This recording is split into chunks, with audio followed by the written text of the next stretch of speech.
Welcome to your ग्लोबरी। आज हम discuss करेंगे section 139 of the companies act 2030 जो कि बात करता है अपॉइंटमेंट ऑफ ऑडिटर्स के बारे में। ये सेक्शन कंपनीज एक्ट का बहुत इंपॉर्टेंट सेक्शन है क्योंकि ये बताता है कि ऑडिटर का अपॉइंटमेंट कैसे होगा, फर्स्ट ऑडिटर कौन अपॉइंट करेगा, गवर्नमेंट कंपनीज में ऑडिटर कौन अपॉइंट करेगा, ऑडिटर रोटेशन कब मैंडेटरी है, कैजुअल वैकेंसीज कैसे फिल होंगी, रीअपॉइंटमेंट के रूल्स क्या हैं, exam, CS executive, CA foundation, CA inter और कंपनी लॉ इंटरव्यूज के लिए ये सेक्शन बहुत इंपॉर्टेंट है। तो चलिए इस सेक्शन को समझना शुरू करते हैं। सब सेक्शन 1 बताता है कि हर कंपनी अपनी फर्स्ट एनुअल जनरल मीटिंग में एक इंडिविजुअल या फिर ऑडिट फर्म को ऑडिटर अपॉइंट करेगी। टेन्योर क्या होगा? टेन्योर होगा कि ऑडिटर ऑफिस होल्ड करेगा फर्स्ट एजीएम के कंक्लूजन से सिक्स्थ एजीएम के कंक्लूजन तक, यानी जनरली 5 इयर्स का टेन्योर है। उसके बाद हर सिक्स्थ एजीएम में फ्रेश अपॉइंटमेंट या फिर रीअपॉइंटमेंट किया जाएगा। अब हम बात करते हैं पहले प्रोवाइजो के बारे में। ये बताता है कि कंपनी को ऑडिटर अपॉइंटमेंट का मैटर हर एजीएम में मेंबर्स के सामने रेटिफिकेशन के लिए रखना होगा। सेकंड प्रोवाइजो बताता है रिटन कंसेंट के बारे में कि अपॉइंटमेंट से पहले ऑडिटर के रिटन कंसेंट लेनी होगी। ऑडिटर सर्टिफिकेट देगा कि अपॉइंटमेंट लेकर रिक्वायरमेंट्स के अकॉर्डिंग है। नेक्स्ट है थर्ड प्रोवाइजो। ये बताता है एलिजिबिलिटी सर्टिफिकेट के बारे में कि ऑडिटर सर्टिफिकेट में ये भी मेंशन करेगा कि वो सेक्शन 141 के क्वालिफिकेशंस या फिर डिसक्वालिफिकेशंस रिक्वायरमेंट सेटिस्फाई करता है। फोर्थ प्रोवाइजो बात करता है आरओसी के बारे में कि अपॉइंटमेंट के बाद कंपनी ऑडिटर को इन्फॉर्म करेगी, 15 डेज के अंदर आरओसी को नोटिस फाइल करेगी। नेक्स्ट है एक एक्सप्लेनेशन। ये एक्सप्लेनेशन है अपॉइंटमेंट के बारे में। अपॉइंटमेंट में फ्रेश अपॉइंटमेंट, रीअपॉइंटमेंट दोनों इंक्लूड होते हैं। सेक्शन 139 का सब सेक्शन 2 बात करता है मैंडेटरी ऑडिटर रोटेशन के बारे में।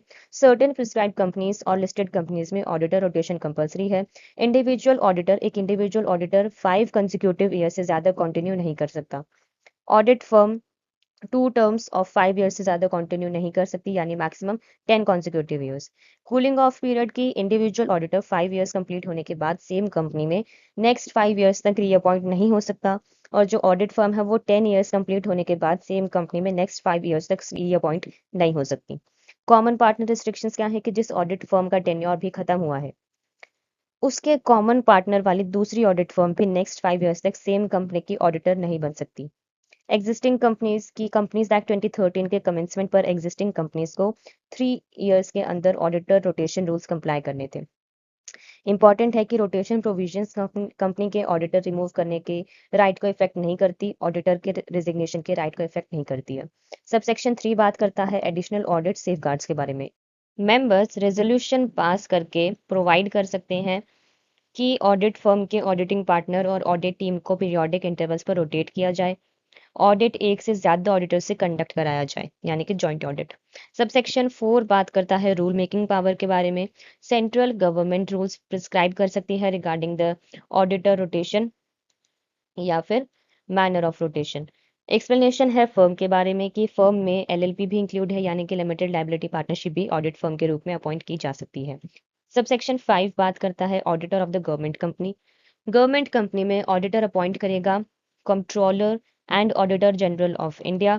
टाइम लिमिट है फाइनेंशियल ईयर स्टार्ट होने के 180 डेज के अंदर अपॉइंटमेंट करनी होगी, और टेन्योर क्या है, एजीएम के कंक्लूजन तक ऑफिस होल्ड करेगा। सब सेक्शन 6 बात करता है first auditor of the non government company.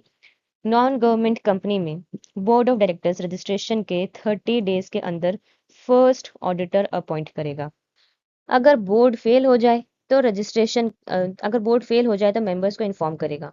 और स्टेप 3 है कि मेंबर्स जो है वो ईजीएम में 90 डेज के अंदर ऑडिटर अपॉइंट करेंगे। टेन्योर होगा कि फर्स्ट एजीएम तक ऑफिस होल्ड करेगा। सबसेक्शन 7 बात करता है first auditor of the government company के बारे में। गवर्नमेंट कंपनी में फर्स्ट प्रायोरिटी सीएजी अपॉइंट करेगा। टाइम लिमिट है इनकॉर्पोरेशन की 60 डेज के अंदर। अगर सीएजी फेल करता है तो बोर्ड नेक्स्ट 30 डेज में अपॉइंटमेंट करेगा। अगर बोर्ड भी फेल करता है तो मेंबर्स एजीएम में नेक्स्ट 60 डेज के अंदर अपॉइंटमेंट करेंगे। टेन्योर वही है, फर्स्ट एजीएम तक ऑफिस होल्ड करेगा। नेक्स्ट है सबसेक्शन 8 जो कि बात करता है कैजुअल वैकेंसी के बारे में। कैजुअल वैकेंसी मींस ऑडिटर की डेथ, रेजिग्नेशन या ऑफिस वेकेट हो जाना। Other than government company, board 30 days के अंदर वैकेंसी फिल करेगा। अगर vacancy is there due to resignation, so board appointment करेगा, साथ ही मेंबर्स जनरल मीटिंग में 3 मंथ्स के अंदर अप्रूवल देंगे। टेन्योर है नेक्स्ट एजीएम तक। गवर्नमेंट कंपनी है तो वैकेंसी फिल करेंगे CAG with in 30 days and if CAG fails so board next 30 days में अपॉइंटमेंट करेगा। नेक्स्ट है सबसेक्शन 9 जो कि बात करता है रीअपॉइंटमेंट ऑफ रिटायरिंग ऑडिटर।